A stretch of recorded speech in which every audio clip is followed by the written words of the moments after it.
Hay momentos en la historia en los que el cielo parece haber cerrado sus puertas, tiempos en los que los imperios se tambalean, la moral se pudre en los altares, y la voz de Dios se reduce a un eco que nadie escucha.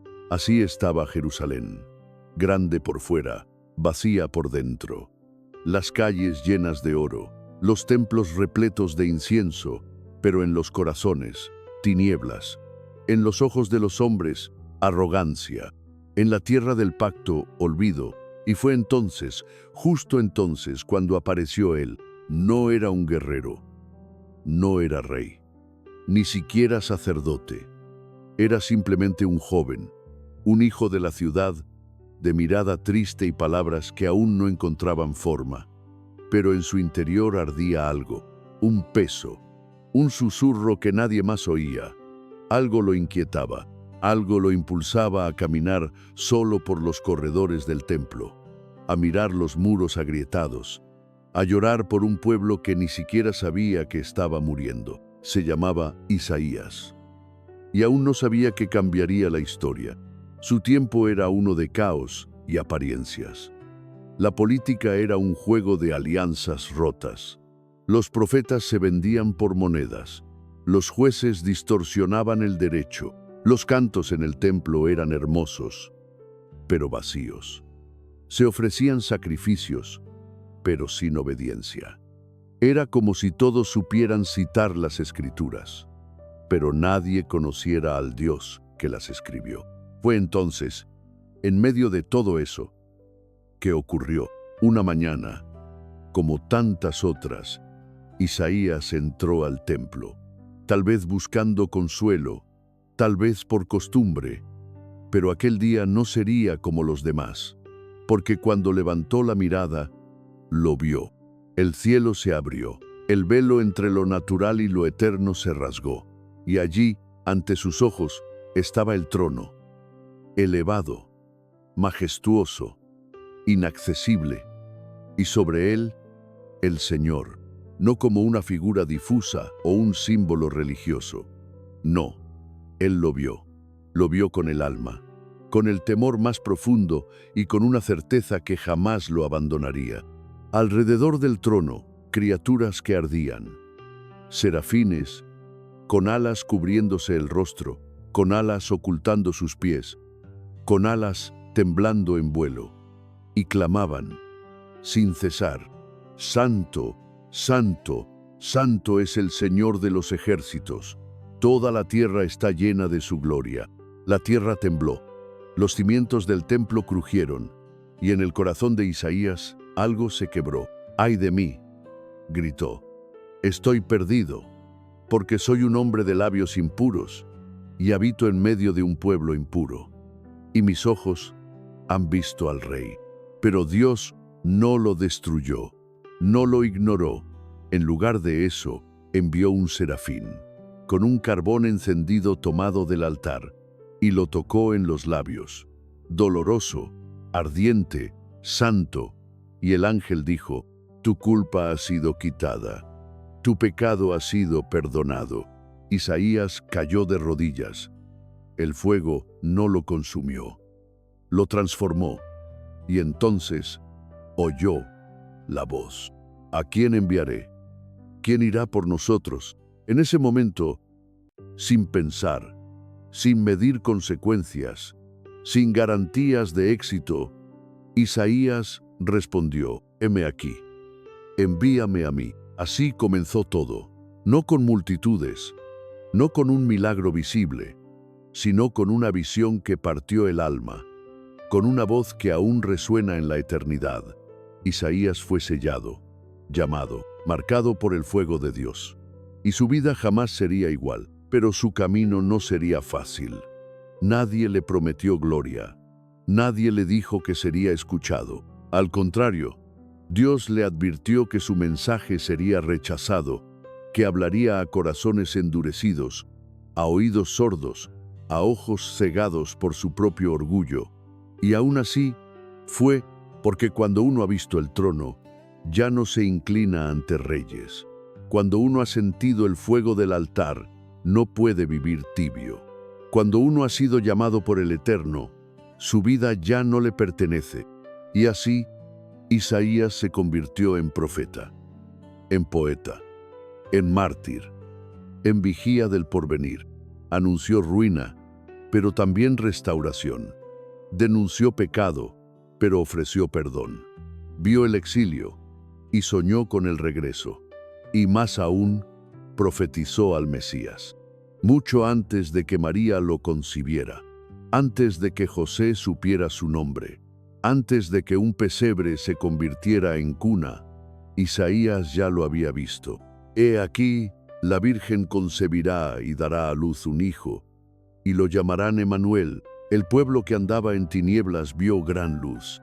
Fue herido por nuestras rebeliones, molido por nuestros pecados. Sus palabras atravesaron el tiempo. Inspiraron reyes, estremecieron imperios, iluminaron el Nuevo Testamento.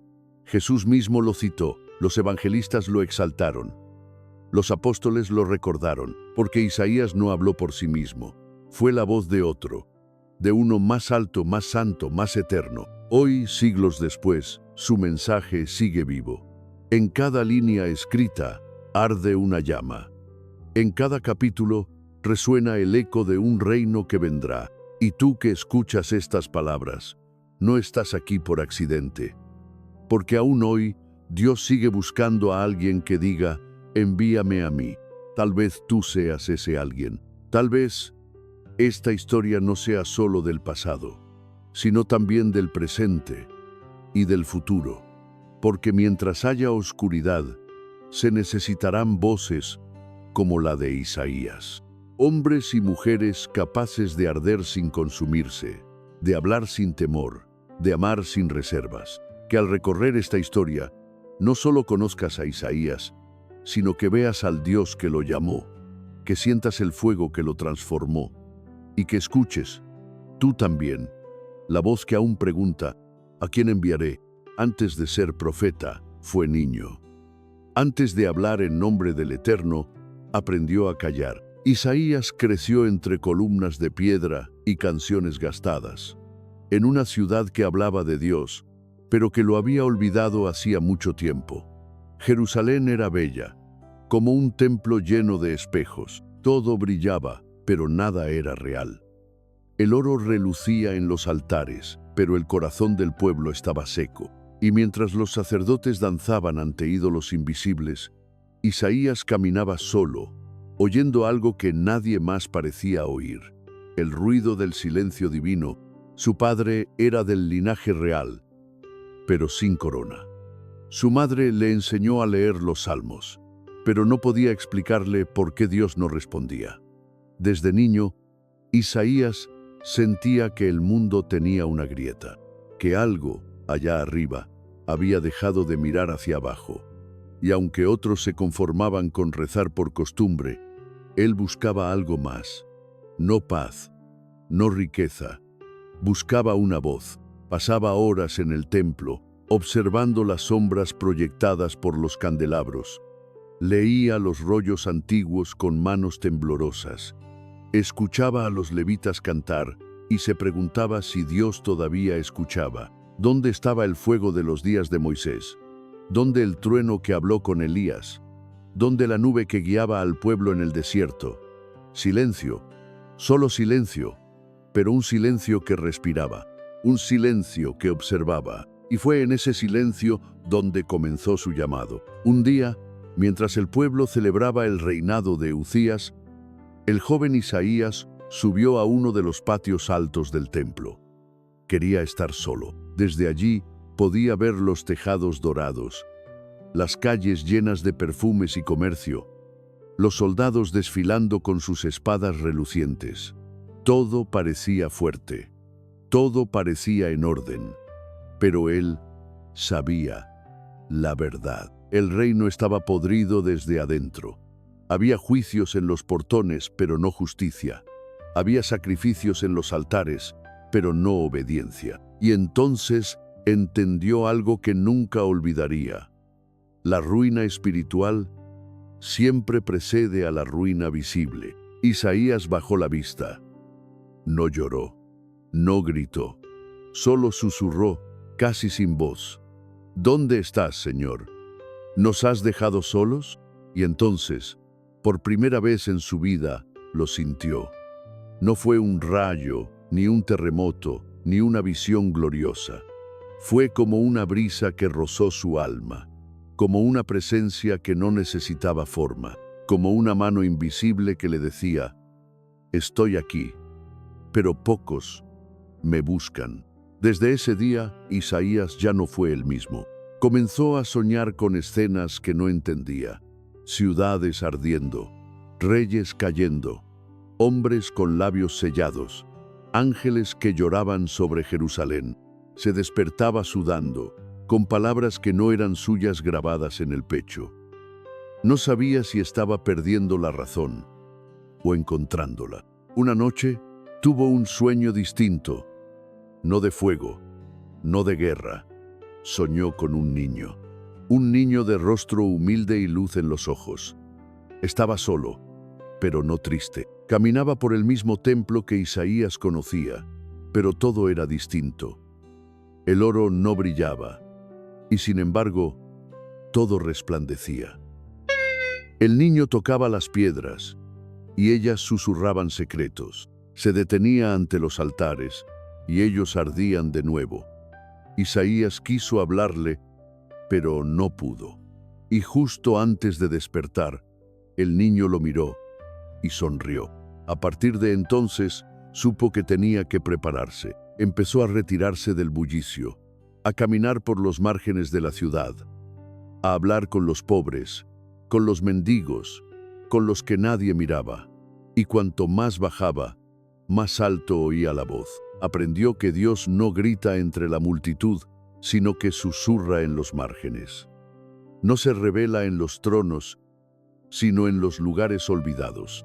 Y allí, entre ruinas y oraciones olvidadas, Isaías encontró la certeza que sería usado.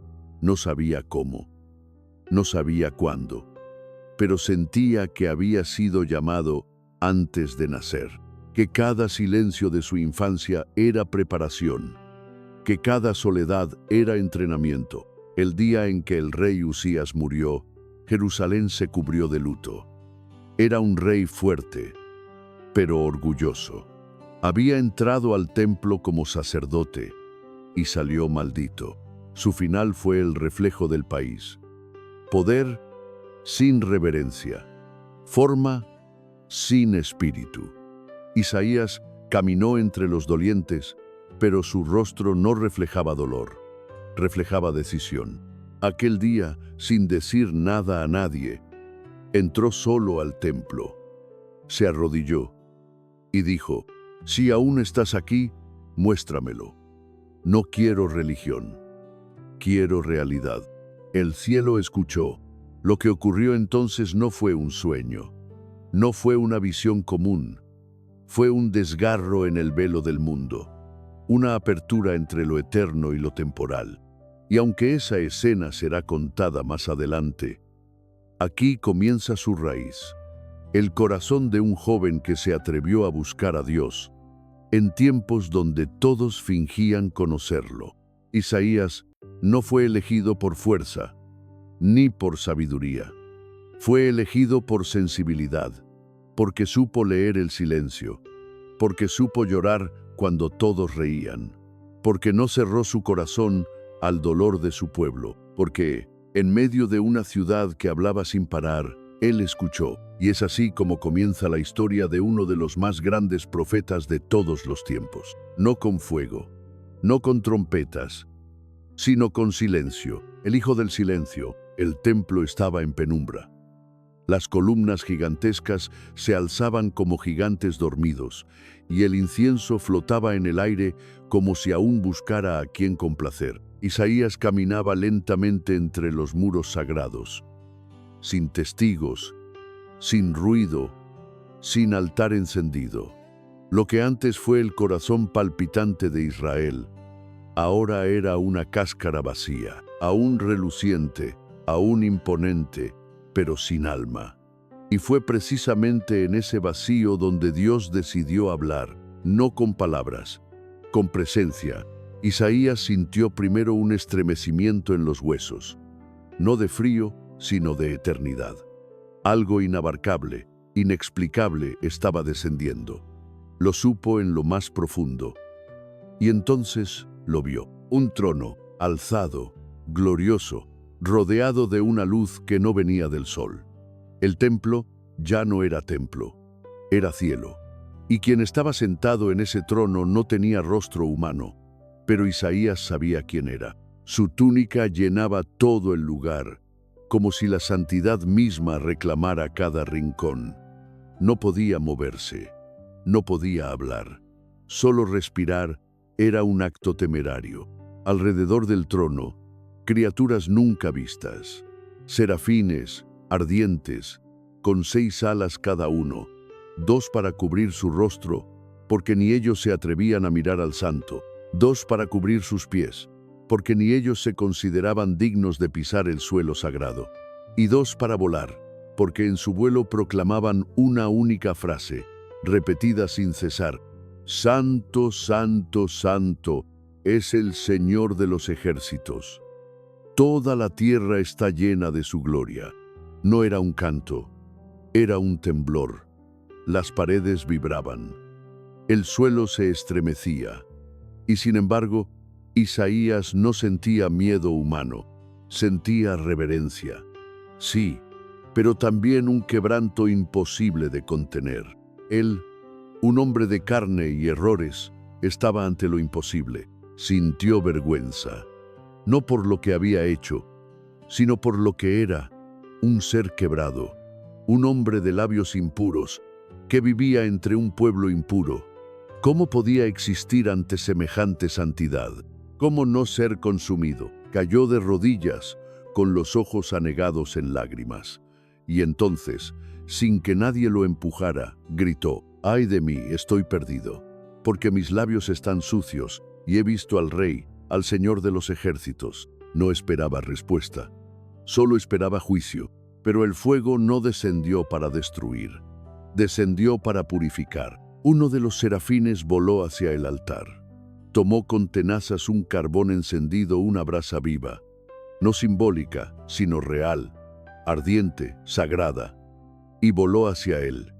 Isaías apenas respiraba, cerró los ojos, esperó el fin, pero no fue un castigo, fue una transformación.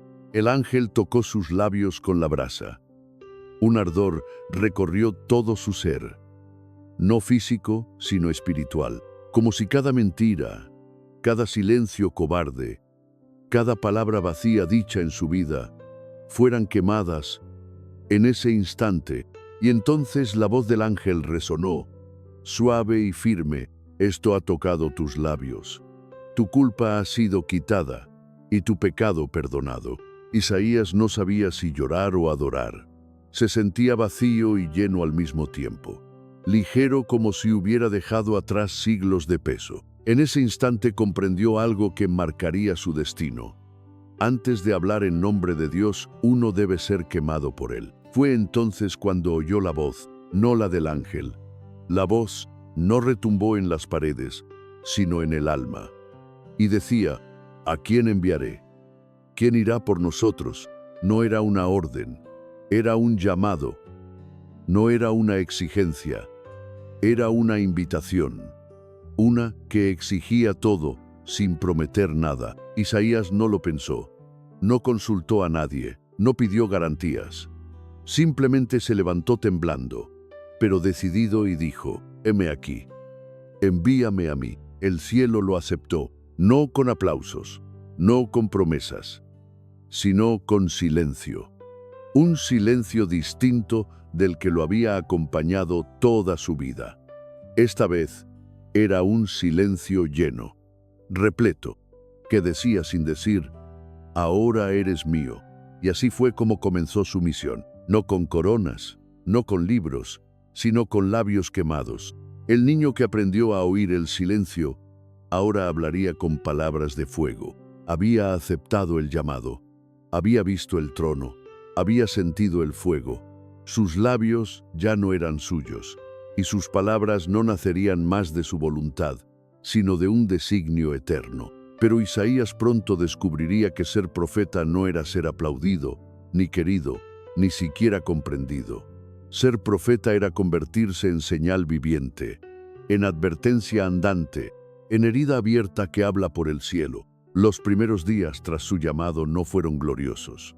No hubo multitudes, no hubo seguidores, solo hubo resistencia, y no de enemigos extranjeros, sino de su propio pueblo, de sus hermanos, de aquellos que decían amar a Dios con los labios, pero cuyo corazón estaba a años luz de él. Isaías comenzó a hablar en plazas, a detenerse en esquinas, a interrumpir los mercados con su voz profunda y urgente. Decía que el juicio venía, que Jerusalén se había convertido en una ciudad orgullosa, llena de injusticia, que los líderes eran como lobos vestidos de lino fino. Denunciaba a los jueces que vendían el derecho por oro, a los sacerdotes que profanaban el templo con rituales sin alma, a las mujeres que caminaban arrogantes, cubiertas de joyas pero huecas por dentro. Y todos lo escuchaban, pero no lo oían. Unos se reían, otros lo ignoraban.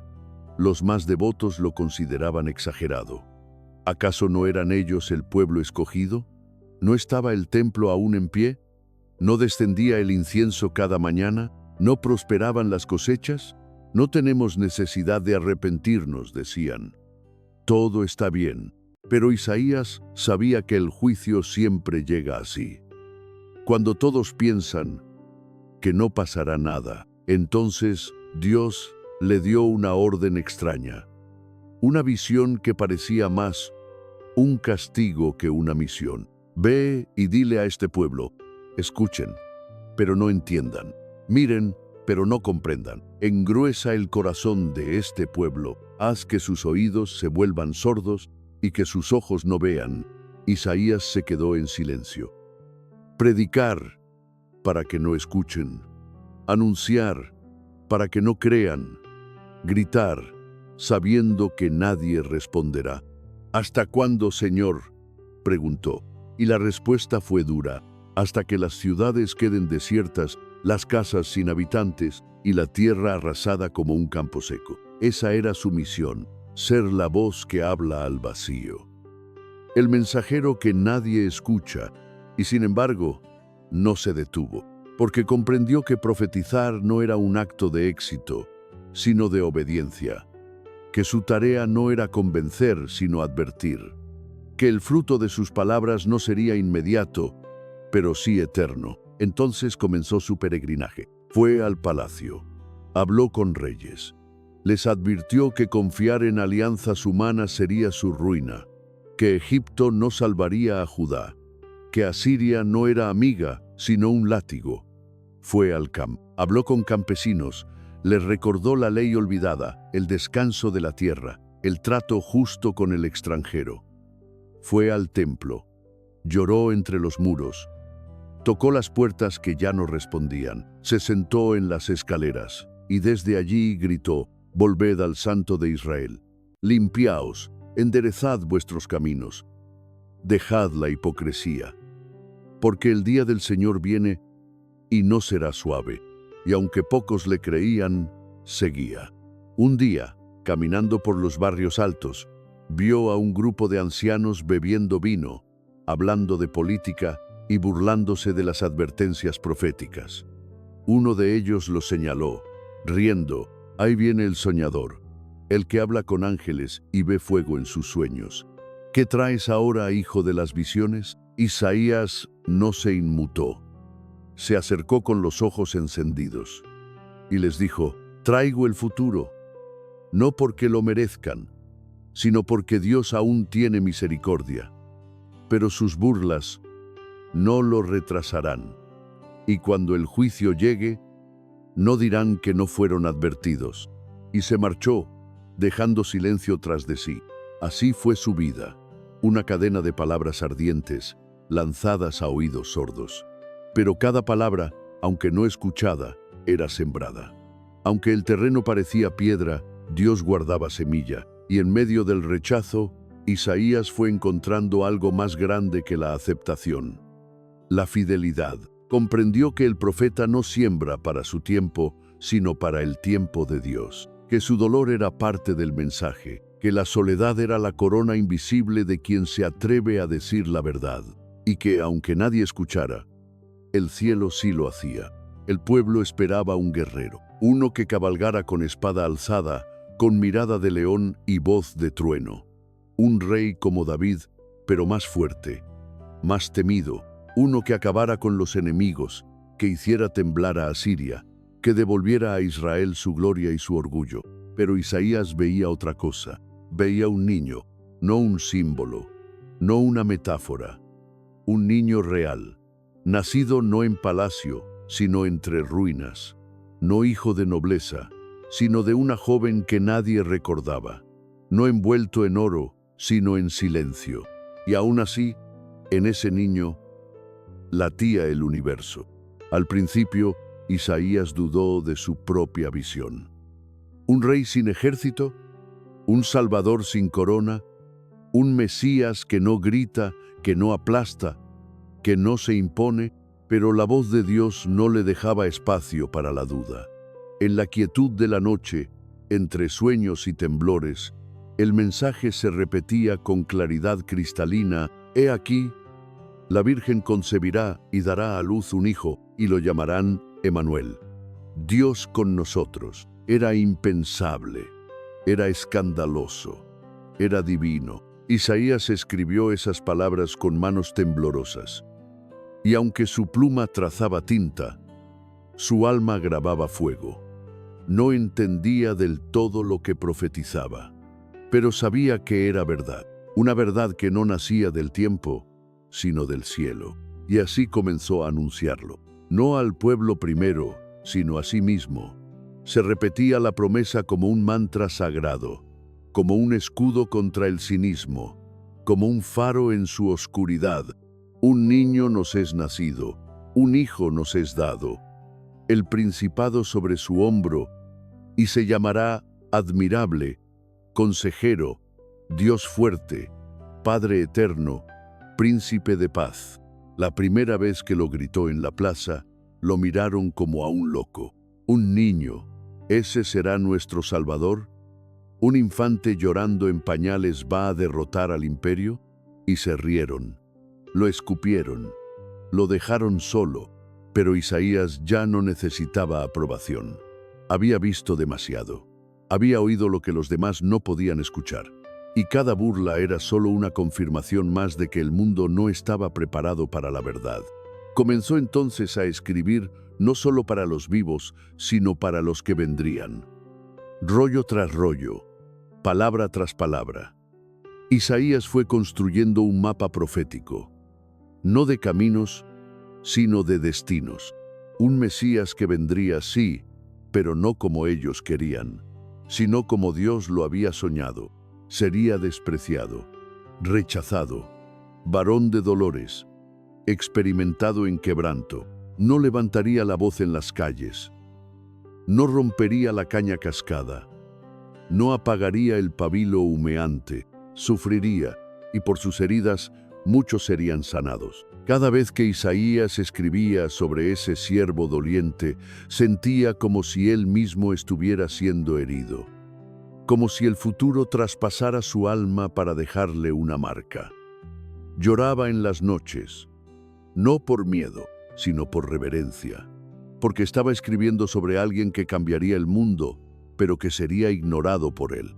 Y entonces comprendió una verdad aún más profunda. El verdadero poder no se demuestra gritando, sino soportando. La verdadera victoria no es conquistar, sino entregar. El verdadero rey no aplasta, sino que se da a sí mismo. Isaías empezó a ver las sombras de ese rey por todas partes. En el cordero del sacrificio, en el fuego del altar, en los rostros de los niños sin padre, en las lágrimas de las viudas que nadie abrazaba, en el silencio de la tierra esperando redención. Y aunque el pueblo seguía esperando espadas, Isaías ya había visto el trono, no uno hecho de oro, sino de madera, no uno colocado en el centro del templo, sino levantado en una colina. no uno ante el cual los hombres se arrodillarían con miedo, sino uno que partiría los corazones con amor. El rey vendría, pero vendría en sombras, y solo los que tuvieran ojos para ver lo reconocerían. No todos los enemigos tienen espada. Algunos tienen forma de oro, otros de orgullo, y muchos se visten como esperanzas. Pero todos, absolutamente todos, tienen un nombre común en los labios de Isaías. Ídolos. No eran solo estatuas talladas en madera o metal. No eran solamente altares escondidos en las colinas o imágenes ocultas en los hogares. Los ídolos que Isaías combatía eran mucho más sutiles, más profundos, más peligrosos. Estaban en el corazón, en las decisiones, en los pactos políticos, en la fe mezclada con conveniencia, en el alma que dice amar a Dios, pero sirve al poder, a la riqueza o al miedo. La guerra de Isaías no era militar, era invisible, y por eso era mucho más difícil. ¿A quién compararán al Altísimo?, clamaba el profeta desde las calles de Jerusalén. ¿Acaso puede el hombre fabricar con sus manos algo que lo salve? ¿Pueden los ojos ver a un Dios verdadero en un pedazo de piedra? Y mientras tanto, los líderes de Judá levantaban templos a Baal en la sombra, ofrecían incienso a Moloc, hacían alianzas con los dioses de Asiria y Egipto, convencidos de que así asegurarían su futuro. Pero lo que veían como estrategia, Isaías lo veía como traición. El profeta se convirtió en espina para los reyes, en nube sobre sus banquetes, en voz que interrumpía el festín para recordarles que no se puede servir a dos señores. Cuando el rey Acaz decidió aliarse con Asiria, Isaías corrió al palacio. No pidió audiencia, no esperó invitación. Entró sin miedo, con los ojos ardiendo de celo. Frente a los ministros, se atrevió a gritar: han hecho pacto con la oscuridad, han firmado alianza con la muerte, ¿y creen que eso los salvará? El silencio fue absoluto. Acaz lo miró con frialdad, como quien mira a un insecto molesto, y respondió: el pueblo necesita seguridad, no profecías. Pero Isaías no hablaba desde el miedo, hablaba desde la eternidad. Y así le contestó: cuando el juicio llegue, tus ídolos no se moverán, no hablarán, no correrán a ayudarte, serán arrastrados junto a ti, porque los que fabrican ídolos se parecen a ellos, mudos, ciegos y sin vida. El profeta fue expulsado del palacio ese día, pero su voz siguió resonando por las calles, en los sueños de los sabios, en los susurros de los pobres, porque mientras los grandes confiaban en alianzas y dinero, los pequeños comenzaban a mirar al cielo. Isaías entendió entonces que los ídolos no caen con gritos. Caen cuando alguien decide mirar más alto. Los falsos dioses prometen éxito, poder, protección, pero el Dios de Isaías ofrecía algo que ningún ídolo podía dar: verdad. Y la verdad, aunque duela, libera. Por eso, Isaías comenzó a escribir contra ellos con una pluma que parecía espada. Describió cómo los artesanos tallaban sus dioses. Con la mitad de la madera hacían fuego para calentarse, y con la otra mitad esculpían una figura y le decían: sálvame, tú eres mi Dios. ¡Qué ironía! ¡Qué tragedia! Y sin embargo, el pueblo seguía eligiendo las mentiras, porque las mentiras confortan, son maleables, se adaptan al deseo, mientras que la verdad exige cambio.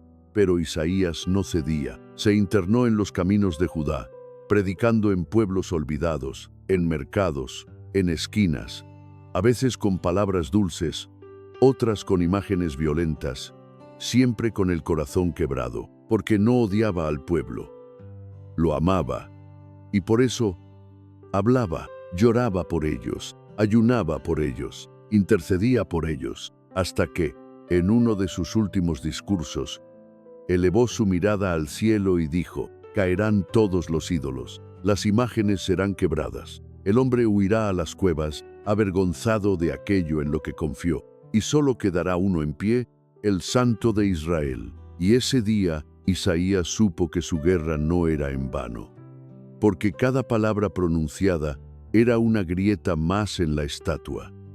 Cada verdad sembrada era una semilla contra el engaño. Y aunque no vería la victoria en vida, sabía que vendría. Porque los ídolos caen, siempre caen, pero la palabra del Señor permanece para siempre. El cielo no respondió con fuego, no descendió un ejército celestial, no hubo milagros públicos ni rayos que destruyeran a los idólatras. Solo pasó el tiempo, y en el silencio de ese tiempo, todo se quebró.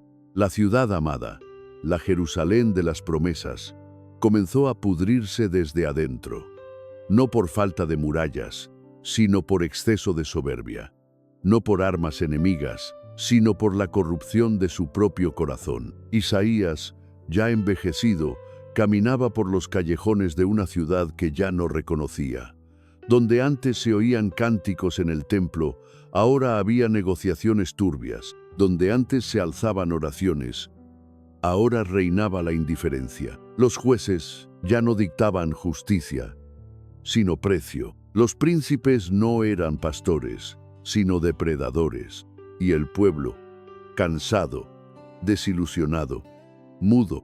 Isaías no levantaba ya la voz con la misma fuerza, pero su mirada seguía ardiendo. Ya no necesitaba palabras para incomodar. Su presencia bastaba. Un viejo con alma de trueno, que había visto el trono, que conocía el fin, y que no dejaba de advertir: esto no durará. Los jóvenes se burlaban. Otra vez el anciano de las desgracias. Los ancianos decían: en mis días todo era mejor, pero ahora no queda esperanza. Los sacerdotes lo evitaban, los reyes lo temían, pero nadie lo escuchaba, hasta que lo que había profetizado comenzó a cumplirse, piedra por piedra. Primero, las alianzas políticas fracasaron. Egipto, el supuesto salvador, se volvió sombra. Asiria, el socio estratégico, se convirtió en verdugo. Luego, la economía colapsó. El oro huyó, el grano escaseó, el agua se volvió amarga. Y entonces, el terror llegó por el norte. Ejércitos marchando como langostas, torbellinos de acero y gritos, destrucción sin pausa. Y finalmente, los muros cayeron. Jerusalén, la ciudad sagrada, fue saqueada. El templo profanado, los altares arrasados. La tierra tembló, no por mano de hombres, sino por el peso de su pecado acumulado. Isaías, viejo ya, presenció la ruina sin una lágrima, no porque no doliera, sino porque ya lo había llorado todo. En medio de las ruinas se mantenía de pie, no con orgullo, sino con fidelidad. Era uno de los últimos, uno de los que no doblaron la rodilla ante ídolos, que no vendieron su voz, que no cambiaron verdad por conveniencia, y en esa desolación volvió a hablar, no como antes, no con gritos, sino con susurros cargados de eternidad. Aún quedará un remanente, un tronco quemado, sí, pero con raíz viva, y de esa raíz brotará un renuevo. El mensaje era claro, la destrucción no era el fin, era el comienzo. Isaías caminaba entre piedras rotas y huellas de fuego, como si fueran páginas de un libro ya leído. Sabía que Dios no había olvidado a su pueblo. Sabía que la fidelidad no era premiada con éxito, sino con permanencia. Y él había permanecido. No era un héroe, no era un salvador.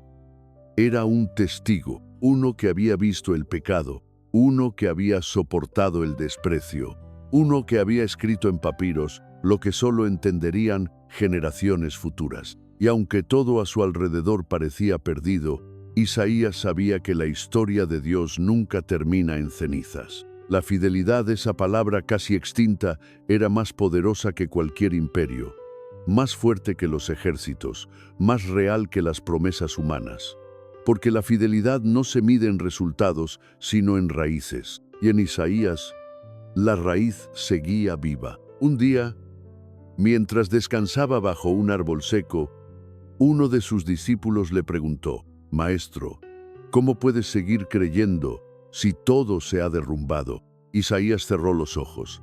respiró profundamente y respondió con voz tranquila, porque el Santo de Israel no cambia, y porque aún entre ruinas, su voz sigue hablando.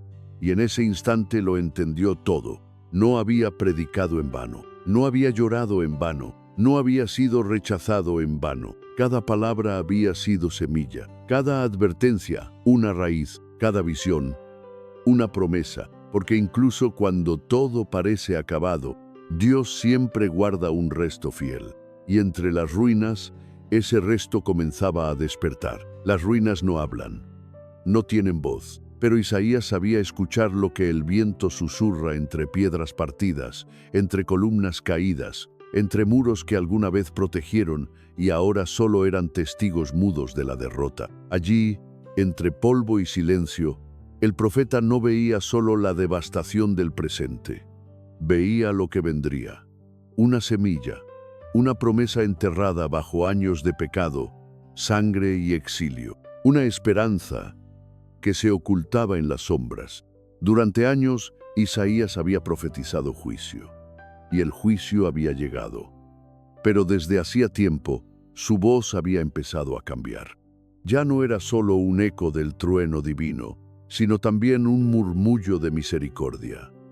Como si, desde lo alto, el mismo Dios comenzara a revelarle que el fin no era un punto final, sino un punto de partida. Y así comenzó a hablar de un siervo, no un rey en trono, no un juez con vara de hierro, no un general con armadura, un siervo, doliente, rechazado, despreciado por los hombres, sin belleza ni majestad, sin atractivo exterior, alguien que no sería reconocido, ni querido, ni aceptado, pero que misteriosamente cargaría sobre sí las culpas de todos. Ciertamente llevó él nuestras enfermedades y sufrió nuestros dolores, y nosotros le tuvimos por azotado, por herido de Dios y abatido.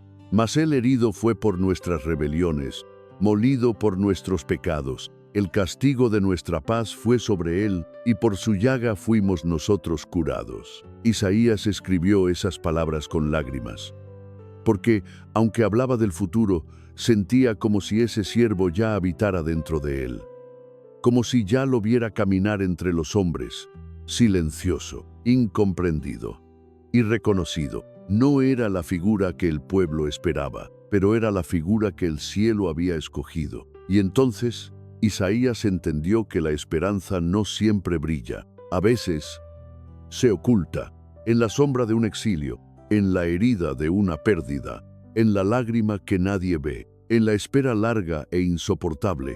La esperanza no llegaría con trompetas, sino con susurros. No se impondría, se ofrecería, no gobernaría desde la cima, sino desde la cruz.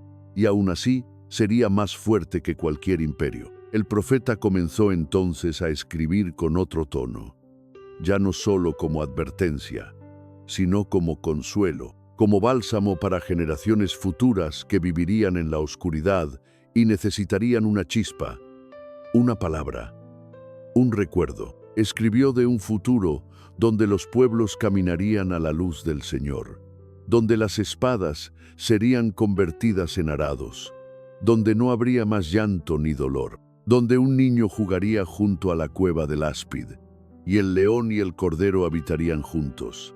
Un mundo renovado, redimido, restaurado, y ese mundo comenzaría no con una revolución, sino con un nacimiento. Porque un niño nos es nacido, un hijo nos es dado, y el principado sobre su hombro será. Isaías no sabía cuándo llegaría ese niño, no conocía su nombre, no sabía en qué ciudad nacería ni qué rostro tendría, pero sabía que vendría, y eso bastaba, porque lo esencial no era conocer los detalles, sino mantener viva la espera. Así, Isaías se convirtió no solo en profeta de juicio, sino en centinela de esperanza. Un vigía que, incluso cuando todo parecía perdido, seguía mirando al horizonte, sabiendo que detrás de cada sombra hay una promesa que no muere.